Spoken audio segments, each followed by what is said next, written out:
Voilà, très chers spectateurs de vous qui suivez nous par la télévision évangéliste Roger Baka TV et vous qui nous suivez par notre chaîne YouTube Les Parlementaires TV. Nous vous disons bonjour et bon après-midi à vous tous. Et voilà, aujourd'hui nous avons accueilli pour vous, reçu pour vous, disons une invitée qui est déjà habituée de cette émission, qui s'appelle M. Salim Chitenge, et qui est venu en fait donner son point de vue par rapport aux 3 points que nous allons pouvoir vous exposer, c'est-à-dire par rapport au point de presse du président de la République, et également il y a la composition du gouvernement et enfin disons sur la violation de la Constitution sur ce que le président a demandé à certains ministres de pouvoir rester encore en poste jusqu'à ce qu'on va pouvoir former le gouvernement. Voilà, suivez d'abord M. Salim qui a donné son point de vue par rapport à ces 3 points dont nous venons vous en parler.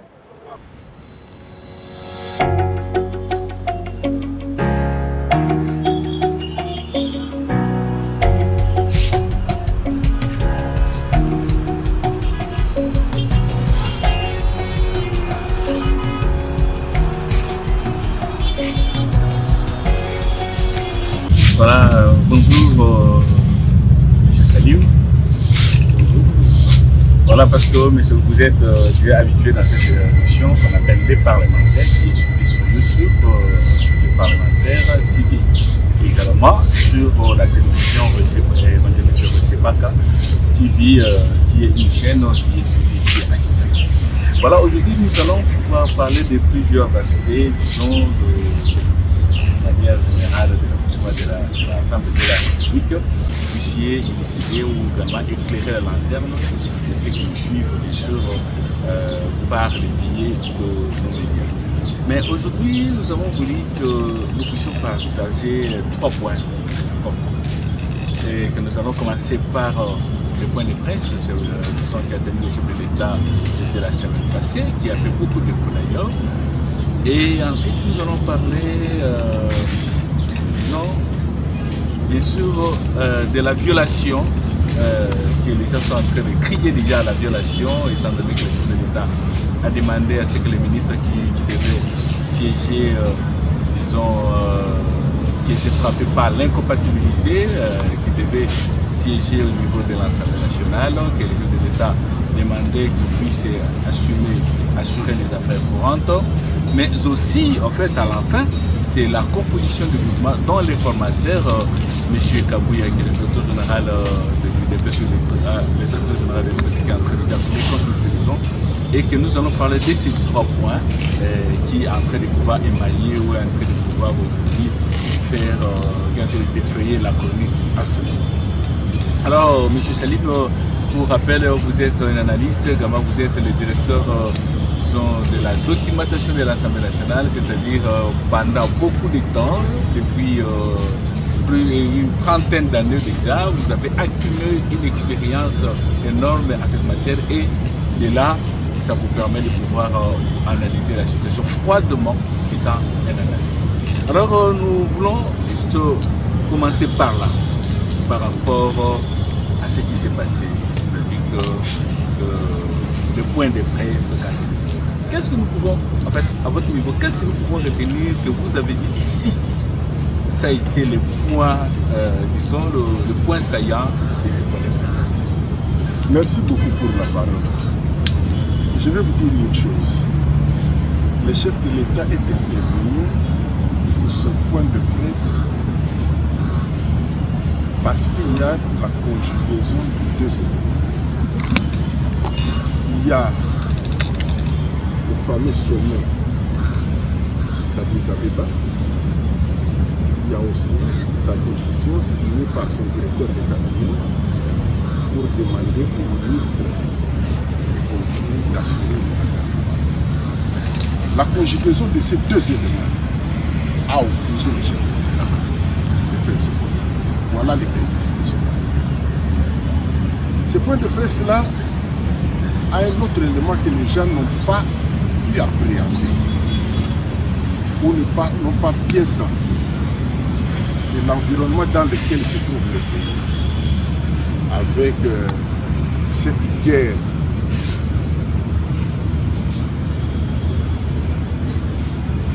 du M23 avec comme sous-bassement le Rwanda. En fait, en réalité, j'ai dit deux événements, en réalité, il y a trois éléments. Le troisième élément n'a pas été dit, que moi j'ai découvert moi-même, c'est que nos adversaires ont compris qu'au cours de ce quinquennat, le chef de l'État va poser des actes pour rencontrer la volonté du quotidien. Alors, ils sont en train d'empêcher, j'ai dit empêcher, c'est comment empêcher les institutions de fonctionner normalement. Empêcher les chefs de l'État de regarder les autres aspects pour se concentrer seulement à la guerre. Voilà trois éléments qui ont milité à ce point de presse. Mais quand nous analysons maintenant le contenu même du point de presse, c'est que le chef de l'État n'a pas dit clair, que les amis n'ont pas bien explicité, c'est qu'en fait le chef de l'État a préparé la mobilisation ou a poussé le Congolais à la mobilisation vers la guerre. Ça, c'est le premier. Le deuxième élément, le chef de l'État a préparé pour l'identité d'une guerre frontale avec lui. Analysez le chef de l'État. Il y a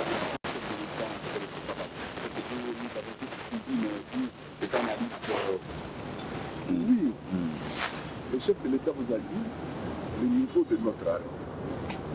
Il a dit que l'armée coûtait plus d'1 milliard de dollars. Il a dit que maintenant, nous pouvons compter sur certains amis, notamment les Américains. Et il est allé plus loin. Je suis pour les manifestations, mais pas pour le vandalisme vis-à-vis. Les manifestations, le chef de l'État, il n'a pas le droit. Les gens peuvent manifester, mais le problème qui était à côté, c'est que les gens commençaient à s'en prendre physiquement aux diplomates, aux biens des ambassades. Mais le chef n'a pas dit. Le chef de l'État a dit, regardez comment est-ce que, ça c'est même le contenu de la guerre, comment est-ce que le Rwanda crée son FDLR, son Wazalendo, ceci. Tout ça c'est pour vous dire que la guerre maintenant a pris d'autres ampleurs que vous ne voyez pas. Que le chef de l'État a mis à nous. Vous voulez qu'il dise quoi en détail? Quand un chef de l'État vous dit qu'ils ont aussi leur Wazalendo, ils ont aussi ceci, ils ont aussi cela. C'est-à-dire que, chers amis, à Bitumbo et Kodomakas, et comme Yamouné, préparez-vous à la guerre. Voilà un peu. Donc, avec ces trois éléments-là, je crois que le chef de l'État avait bien dit. On ne va pas le côté 10 sur 10. Il peut avoir une définition. Le point de vue du chef, du point de vue général de la coopération. Il a une définition. Ça, c'est le point de vue qui m'engage. Je vous ai donné assez d'éléments. Est-ce que vous pensez que ce peuple est prêt à pouvoir, disons, aller à la guerre contre le Rwanda? Le Congolais est prêt à la guerre. Tu vois, en 2003, quand on a installé les institutions issues des élections, et d'accord des sanctions, la question était on avait une autre appellation de la guerre. On n'avait pas autant d'éléments que nous avions aujourd'hui. Autant d'éléments que nous avions aujourd'hui. Je vais vous donner l'exemple de l'évolution de la situation. Quand Bounza Mabé est mort, vous avez vu comment l'opinion de l'Ouest a réagi. Quand le général Mamadou Blal est mort, vous avez vu comment est-ce que l'opinion a réagi. Et maintenant, on a été à la Coupe d'Afrique. Les gestes patriotiques.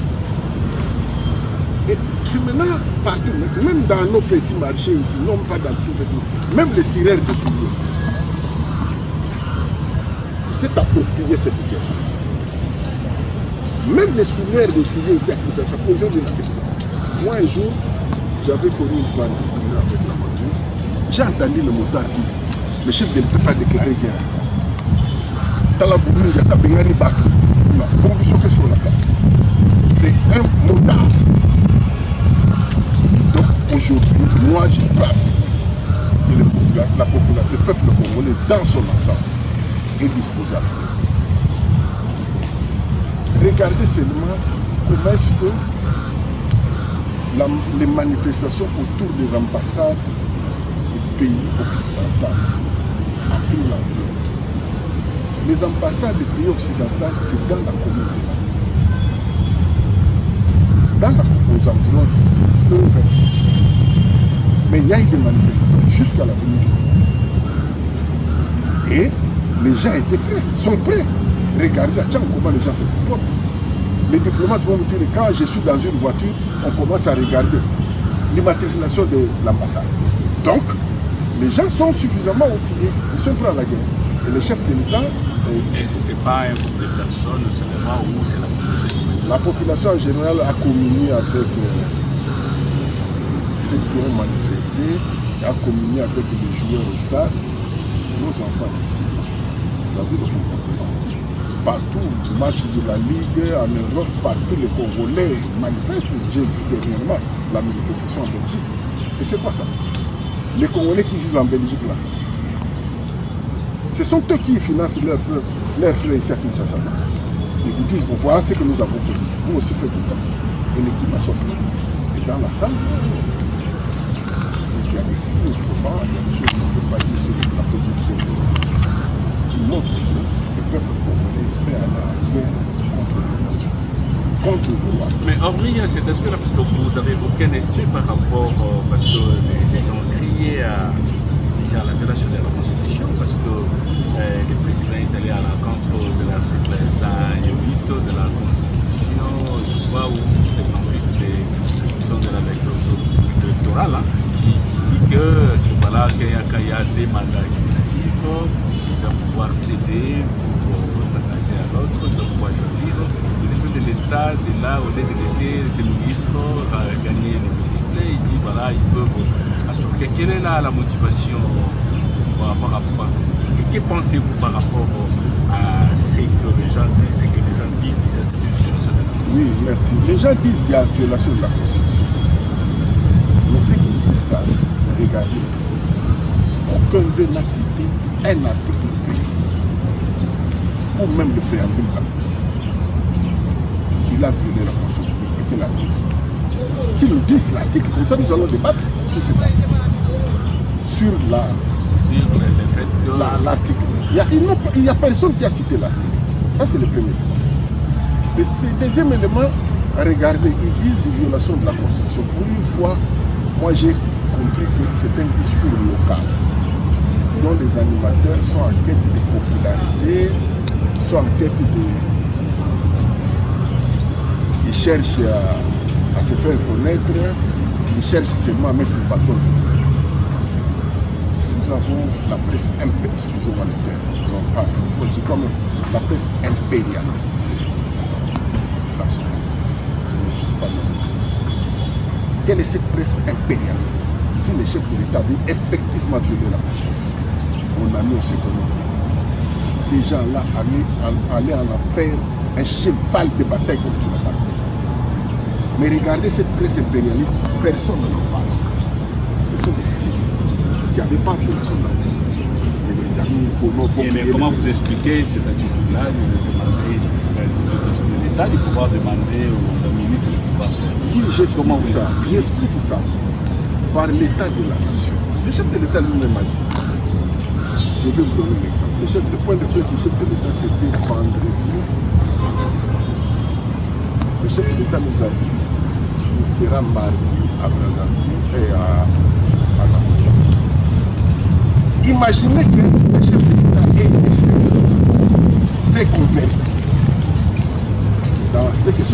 successeur africain. Imaginez qu'il s'est converti dans la démarche de son prédécesseur. Donc, le mardi, c'est soit Rose Tombo, F. Bazaï de qui allait être ministre des Affaires étrangères. Mais au terme des références, il aurait eu ça quand. Il aurait eu ça quand. Parce qu'il y a des détails où on a parlé entre ministres, entre délégations, que le successeur n'a pas. Et avant même que les gens, en dehors de ce que les gens de l'État nous a dit, analysez hier, nous avons suivi qu'il y avait un sommet à 4. Rose, je connais les capacités. Je la connais personnellement. Je connais les capacités.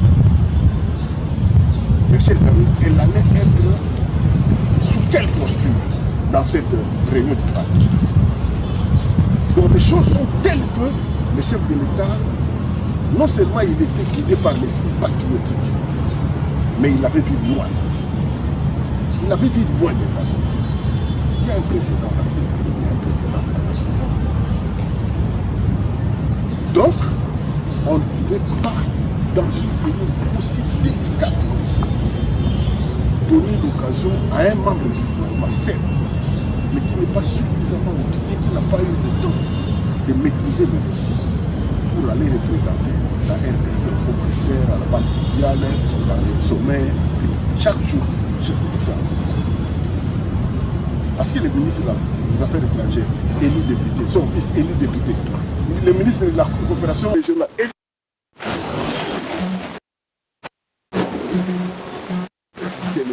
Donc, qui allait accepter ce quiproquo-là? Donc, personne n'allait accepter ce quiproquo. Aujourd'hui, les chefs de l'État ne parlent. Les gens ne disent pas. Il y a les us et coutumes dans l'organisation et le fonctionnement de nos institutions qui ont été créées par son prédécesseur ou ses prédécesseurs. Mais le chef de l'État a dérobé, parce qu'il est chef de l'État, il est mieux informé, il voit loin plus que nous tous. Il a les éléments que nous n'avons pas. Il a nommé un informateur. Avant même le débat sur les règlements intérieurs de l'Assemblée nationale. Et qu'est-ce que vous croyez? C'est là où les gens pouvaient dire que le chef de l'État violait la Constitution. Les règlements de l'Assemblée nationale n'est pas encore adopté. Toi, tu nommes un informateur. Parce que c'est dans cette règle-là. Je vais vous dire un détail. Je suis quand même chef du Parlement. Quelle est la différence avec les pouvoir, disons, entre l'élaboration de nationale bureau provisoire et, disons, la nomination d'un informateur? Non, il y a un élément très important. Le bureau provisoire a pour mission, c'est la Constitution, valider les mandats, le règlement intérieur et mise en place du bureau définitif. Okay. C'est quand on aura les bureaux définitifs, c'est ça les us et coutumes, non? Que le bureau définitif va composer le groupe parlementaire, que l'informateur va commencer à chercher à proposition. C'est ça le précédent que le successeur de Fathi avait fait. Et c'est tout à fait normal.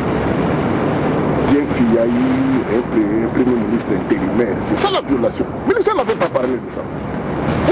On nomme un premier ministre intérimaire. Ce qu'ils disent là aujourd'hui, c'est qu'ils avaient quel âge? Pourquoi ils n'avaient pas réagi?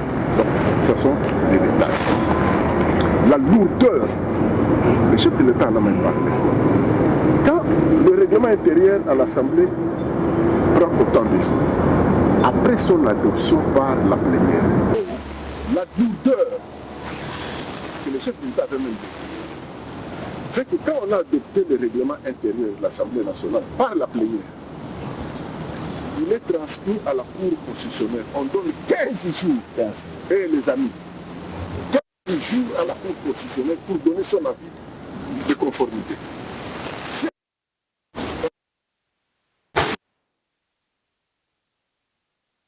Voilà pourquoi s'est ratissé.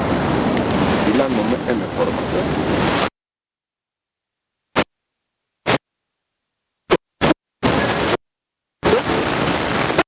À cette lourdeur-là.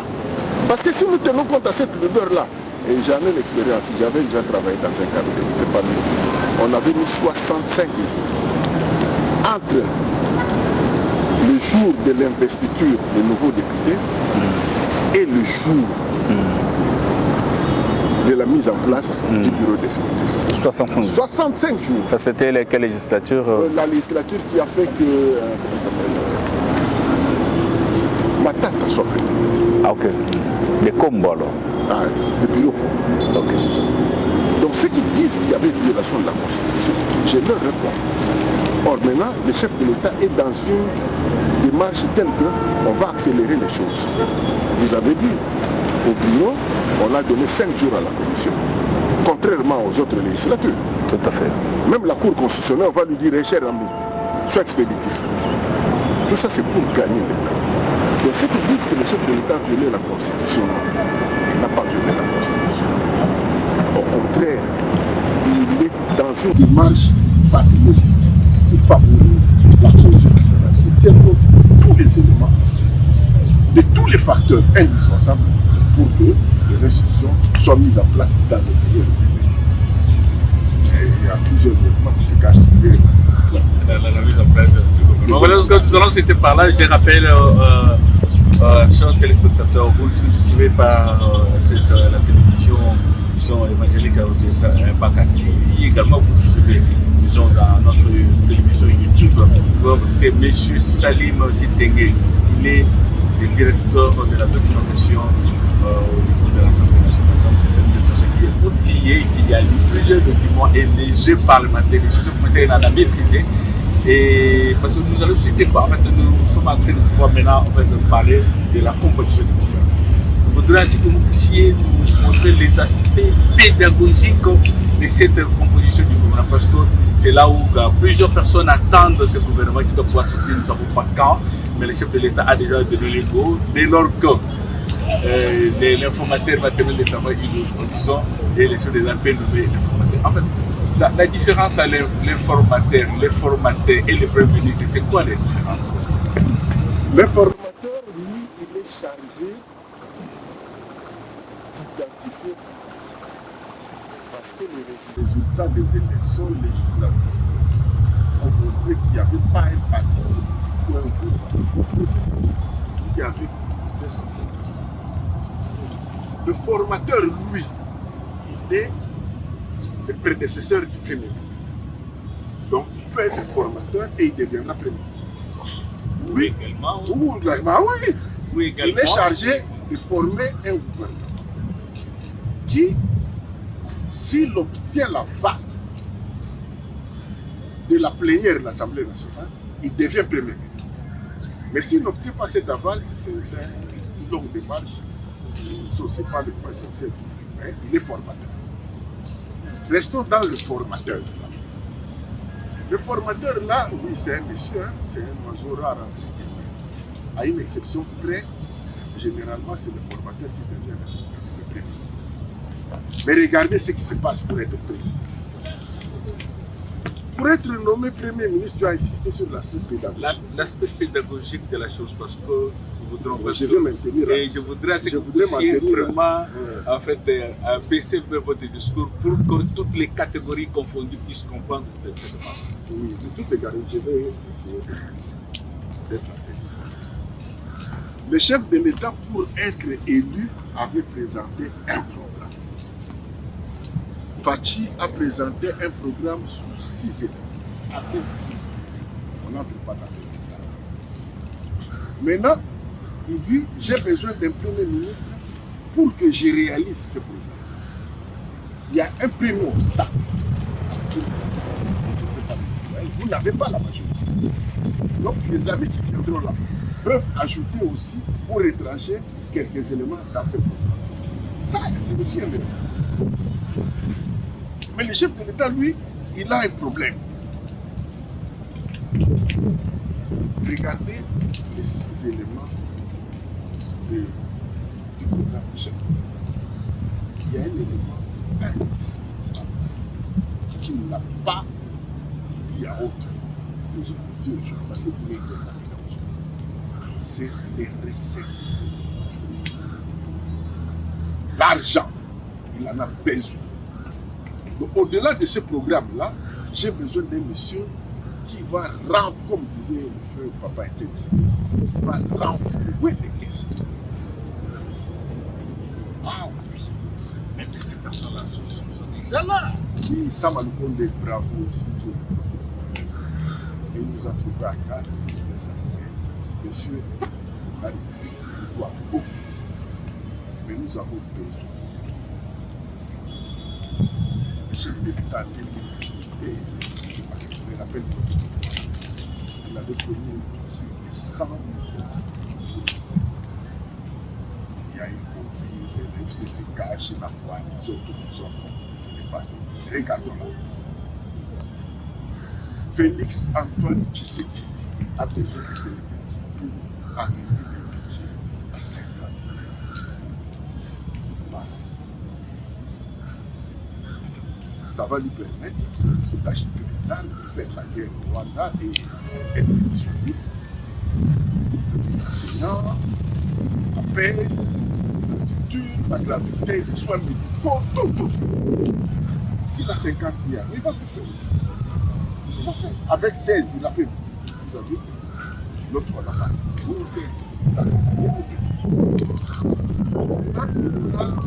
le chef de l'État adore le sport. Les éléments nouveaux que les partenaires vont ajouter, il y a la chèque. Il est quinoa, mais il est du bassin.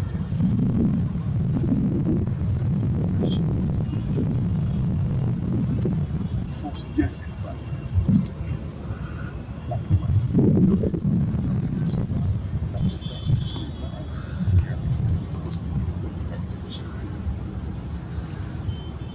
ça, c'est un deuxième élément qui entre dans la décision. Donc, le premier élément, je l'appelle parce que vous êtes là avec nous, c'est son programme ajouté aux éléments nouveaux que le partenaire. Le deuxième élément, c'est justement la géopolitique. Le troisième élément, ce sont les recettes. Alors, le chef de l'État, lui, il reçoit les rapports de tous les services, même de l'informateur. L'informateur aussi peut lui proposer. Ce n'est pas formel. Dans son rapport, l'informateur peut lui considérer, compte tenu de mon expérience, la consultation, j'ai vu c'est pas obligé. Donc, il a trois éléments. Son programme, les recettes. Là, le chef de l'État va faire la meilleure juxtaposition de la pédagogie. Juxtaposition, c'est assemblé par c'est une seule. Mais nous avons quelques indices. J'ai vu passer le mois, par le mois, nous pouvons citer. Il y a des gens qui ont donné au chef à cette époque beaucoup d'argent. Ça m'a dit. Lui, il a réussi, il a des fois associé à sa mort. Lui, j'ai fait le travail.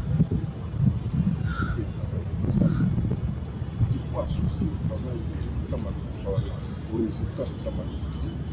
La ligne, il y a battu. Vous voulez la pédagogie? Pour la première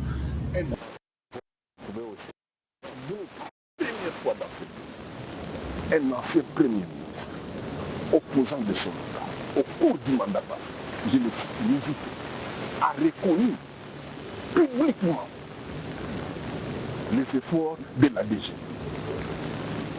Donc ce monsieur-là, il faut tenir compte de lui. Ça, c'est un élément de la juxtaposition. Maintenant, il y a la guerre. Kagame a déclaré qu'il peut attaquer plusieurs provinces. Il y a les risques d'une sécession. Le chef de l'État va qui est la meilleure personne, la mieux outillée, qui peut m'aider à faire face à cette guerre. Depuis que Jean-Pierre Bemba est ministre de la Défense, non seulement il y a l'esprit patriotique qui l'accompagne, les gens l'accompagnent, le soutiennent. J'ai vu une fois dans la rue, les gens l'acclamaient. Et il y avait un embouteillage quelque part, les gens disaient Jean-Pierre Bemba, les gens disaient allez, allez, allez. Et puis nous avons vu la montée de l'armée. Donc, c'est aussi un élément. Je ne les cite pas nommément. Il y a plusieurs éléments. Il y a les provinces qui ont donné au chef de l'État l'électorat. La province du Congo central a battu les records. Nous, on a 9%. Et qu'est-ce que vous voyez? Il y a des provinces qui disent non, nous produisons beaucoup d'argent. L'argent là, oui, c'est bien, mais ça vient de chez nous. Donnez-nous la rigueur, la possibilité, ouais, de gérer directement cet argent-là. Ce n'est pas aussi un péché. Ilunga Ilukamba Katange, Premier ministre, son successeur, Samalou Konde, Katange, Premier ministre. On peut avoir aussi notre Premier ministre Katange. La loi ni les justes coutumes, personne n'interdit. Donc, voilà autant de pistes. Qui est la personne la mieux outillée, qui a fait un bon travail au gouvernement, dont le leadership est approuvé? Vous avez suivi le chef de l'État au cours de son point de presse. Il a vanté l'IAO. Il a vanté l'IAO. Il en a les qualités pour être Premier ministre. Oui ou non? Il a été directeur de cabinet d'un président de l'Assemblée nationale. Il est ministre, le chef de l'État a vanté le travail qu'il a fait. Il est ressortissant de l'Équateur. Il m'a dit de l'IDPS. Donc il y a aussi pour venir Premier ministre. Donc je ne vais pas citer le nom des gens, mais il y a une juxtaposition d'éléments. Seul, guidé par l'esprit patriotique, va nous trouver cet oiseau rare là. Et ils sont nombreux, ils sont nombreux. Ils sont nombreux qui peuvent l'aider, qui auront l'accompagnement d'une grande partie de la population, même de l'opposition. Parce qu'ils disent, si le Premier ministre est bien, et nous tous nous allons.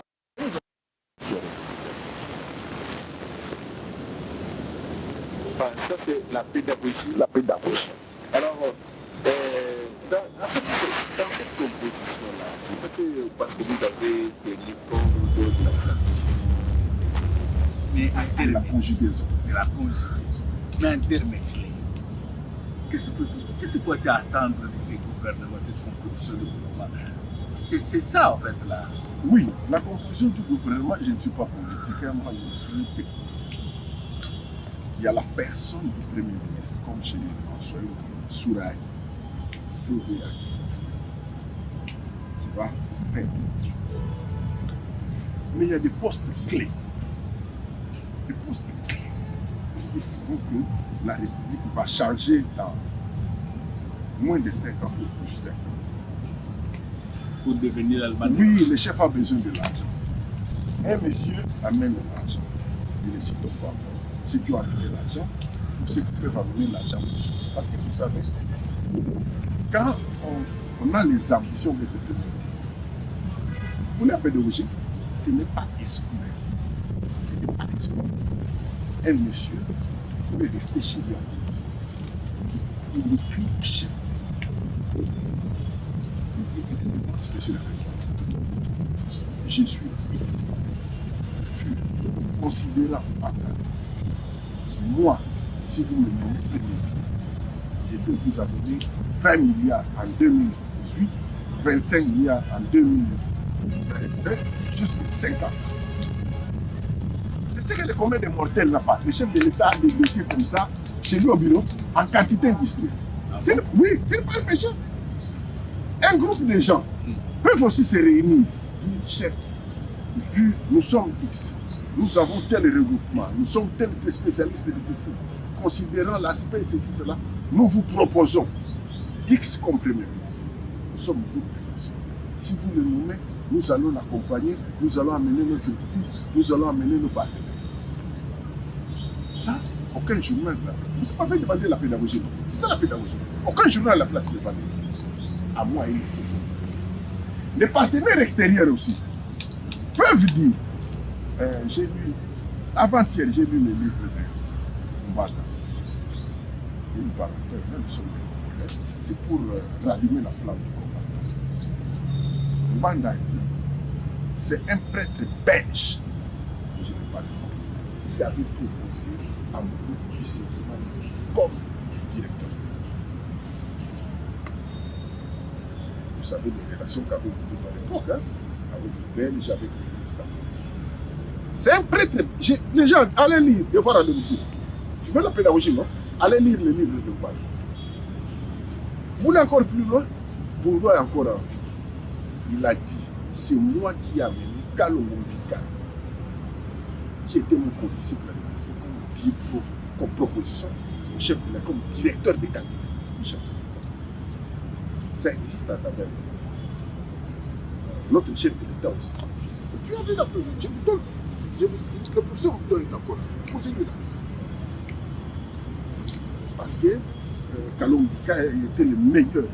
Il faisait le meilleur contre tout ce que tout le monde. Le chef de l'État dit, j'ai besoin d'un bon juriste. Il a proposé le chef de l'État. Ce sont les éléments que le commun des mortels, vous avez dit le commun des mortels, que le commun des mortels ne dispose pas. Les présidents des chambres que vous voyez ici, Mbosso et Bad, ils peuvent aussi se réunir. Nous avons été présidents des chambres législatives.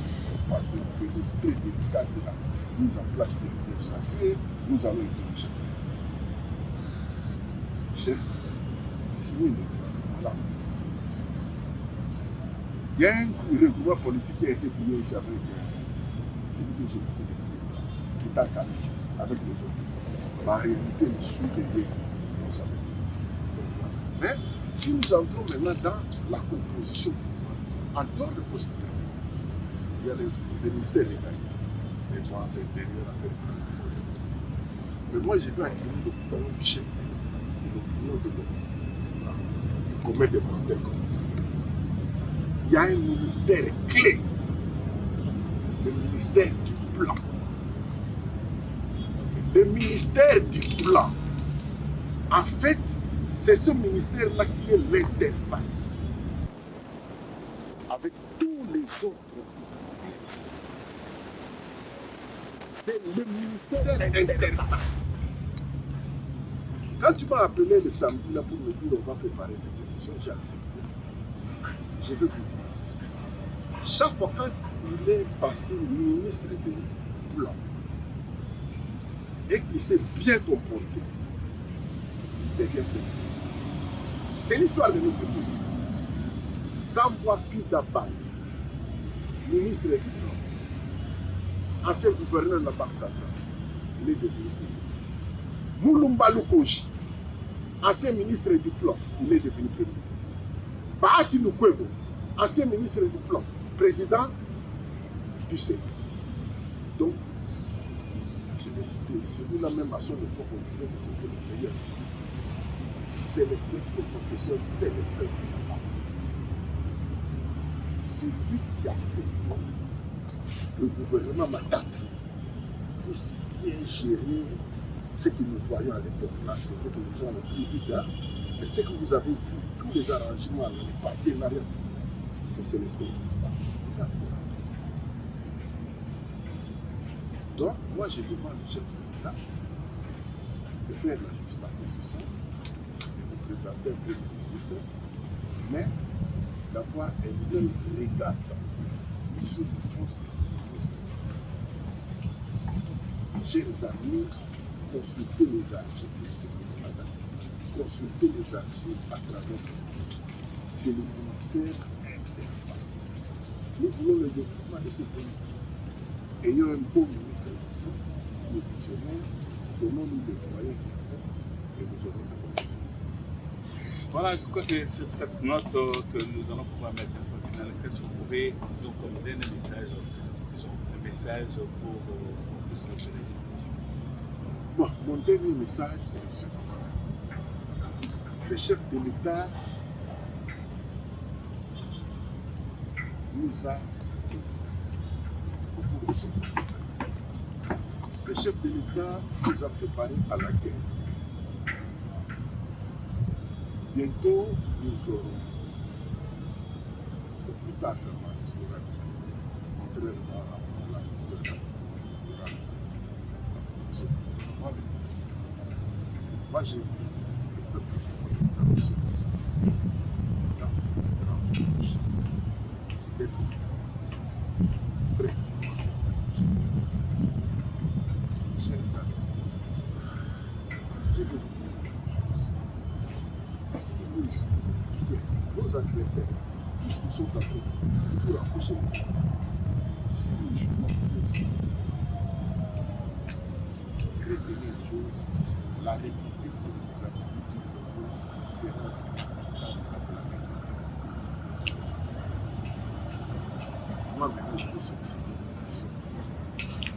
La République démocratique du Congo sera la capitale de la planète. Tout le monde viendra ici. Mais pour y arriver, il faut réussir les services. Nous allons. La République démocratique du Congo sera la capitale de la planète Terre. Tous les présidents viendront ici. Tous les multinationales vont chercher à venir. J'ai dit, voilà ma réponse. Voilà, chers amis, voilà, c'est sur cette voie-là que la capitale, disons, RDC sera la capitale planétaire, c'est-à-dire du monde entier. Peut-être que s'il était dans la religion quelconque, pétri dans les religions quelconque, on allait dire que M. Salim a prophétisé. Et je crois qu'il a des éléments pour... oui, je sollicite plus. Toi, tu m'as invité, mais cette fois-ci, c'est moi qui sollicite. Voilà, merci l'invitation accordée. Et nous allons pouvoir nous revenir pour une explication approfondie sur la capitale planétaire. Merci beaucoup. C'était un plaisir pour nous de pouvoir vous recevoir dans cette émission. Et à la prochaine occasion pour la prochaine émission sur la capitale planétaire, disons, de la RTS. Merci, merci. Voilà, c'est la fin de cette émission. Je crois que c'était un réel plaisir de pouvoir vous tenir compagnie pendant ces mois que vous avez suivis. Si vous avez des réactions, bien sûr, sur notre chaîne YouTube, vous pouvez bien sûr nous commenter sur notre page et également en fait donner votre point de vue. Merci beaucoup. Vous avez le numéro sur les bas de votre petit écran. Vous pouvez également réagir par rapport à cette émission. Voilà, d'ici là, portez-vous bien. Nous allons nous revoir très prochainement. Merci beaucoup.